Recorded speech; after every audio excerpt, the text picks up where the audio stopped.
정부가 대면 예배를 일부 허용하면서 개신교계 일각에서도 이를 환호하고 있는데요. 그런데 이 조치가 마냥 기뻐할 일인지 한번 검증해 볼 필요가 있을 것 같습니다. 정부는 16일 현행 사회적 거리 두기 단계를 2주 연장하고 5인 이상 모임 금지 및 오후 9시 이후 영업 제한 조치도 유지한다고 밝혔습니다. 다만 헬스장, 노래방, 학원, 카페 등과 함께 종교시설 운영도 완화한다고 했는데요. 가령 교회는 일요일 정규 예배만 수도권은 전체 좌석수의 10%, 비수도권은 20% 이내에서 대면 예배를 허용하기로 한 것입니다. 한교총은 이날 종교시설에서도 최소한의 활력을 되찾을 수 있을 것을 기대하며 환영한다는 논평을 냈습니다. 또 어렵게 되찾은 대면 현장 예배를 계속할 수 있도록 노력해달라고 한국교회에 당부를 했습니다. 한교총 등이 환영한 이유는 새로운 방역지침이 기존 방역지침보다 완화된 것이라고 판단했기 때문이겠죠. 기존에는 비대면 예배를 원칙으로 온라인 방송할 경우에 방송 송출 인원 등 20명 미만 예배 참석이 가능하거나 온라인 방송을 하지 않을 경우에는 5명 미만만 예배 참석이 가능한 것으로 되어 있습니다. 그런데 좌석수 10% 또는 20% 이내 대면 예배가 허용된 것이니까 좋다는 것입니다. 가령 1000석 규모의 대형 교회는 100명까지 예배가 허용된 것이죠. 그런데 작은 교회들은 사정이 달라집니다. 한국교회 대부분이 성도수가 100명 미만이거나 예배당 규모가 크지 않은 작은 교회들이죠. 그런데 16일 발표된 것처럼 수도권 10%, 비수도권은 20% 미만만 예배를 드릴 수 있다라고 하면은 오히려 이전의 기준, 방송 송출 인원 등 20명 미만 비대면 예배 당시보다 참석자 수가 더 줄어듭니다. 기계적으로 이 원칙을 적용한다면 좌석수가 50명인 교회는 5명 이내, 즉 4명까지만 대면 예배가 가능합니다. 30명인 교회는 2명만 대면 예배가 가능하죠. 단 2명.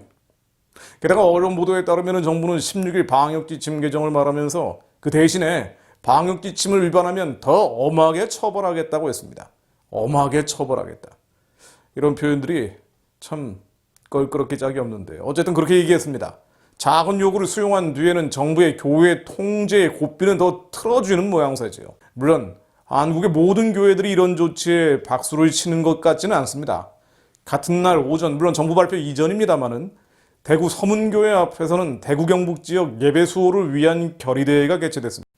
이날 대회에서 서문교회 이상민 목사는 성명서를 통해서 부산 세계르교회 교회 폐쇄 명령을 내린 것에 대해서 심히 분개한다면서 감염병 예방법을 핑계로 교회의 성역인 예배를 방해하는 행위를 즉각 중단할 것과 교회에 대한 불평등, 차별적 행정명령을 즉각 취소할 것 등을 요구했습니다. 경북 교직자협의회 회장 임병재 목사는 언제까지 공무원 눈치를 보면서 예배를 드려야 하느냐며 곳곳에서 교회가 폐쇄되고 있다는 뉴스를 보면서도 분노가 일지 않느냐며 분통을 터뜨렸습니다.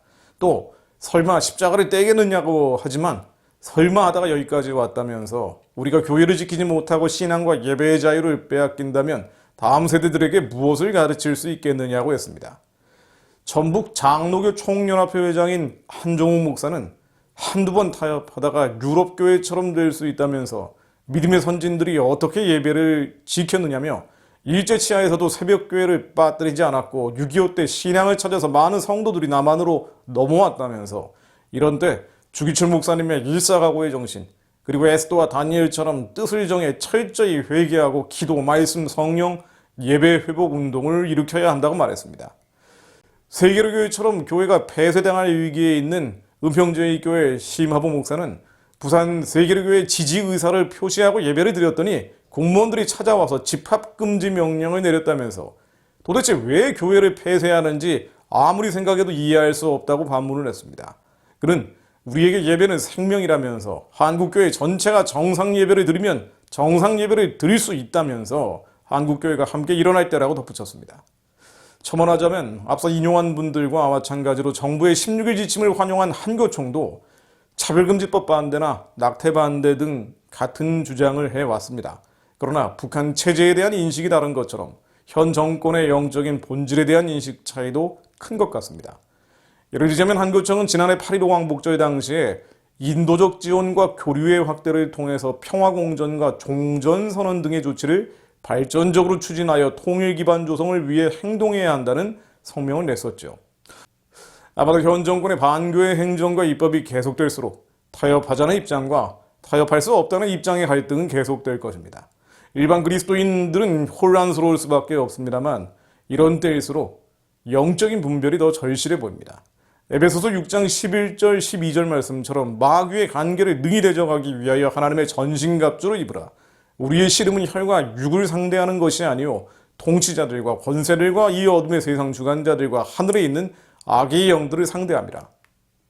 우리는 북한의 김정은을 미워해서 싸우는 게 아닙니다. 북한 동족들을 사랑하기 때문에 또 그 안에 김정은의 영혼도 들어가기에 북한 체제 뒤에 역사하는 어둠과 흑암과 사단해진 이 마귀의 세력들과 예수 그리스도 이름으로 싸우고 있습니다. 또 그 상징인 북한 정권은 김일성 일가를 신으로 섬기고 있는 우상숭배 재단이기에 무너져야 한다고 기도하는 것입니다.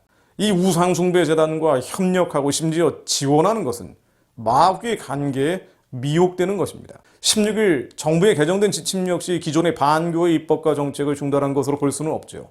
한국교회를 무너뜨리려는 유물론 세속주의의 이 영적인 장막이 여전히 정권 뒤에서 역사하고 있습니다.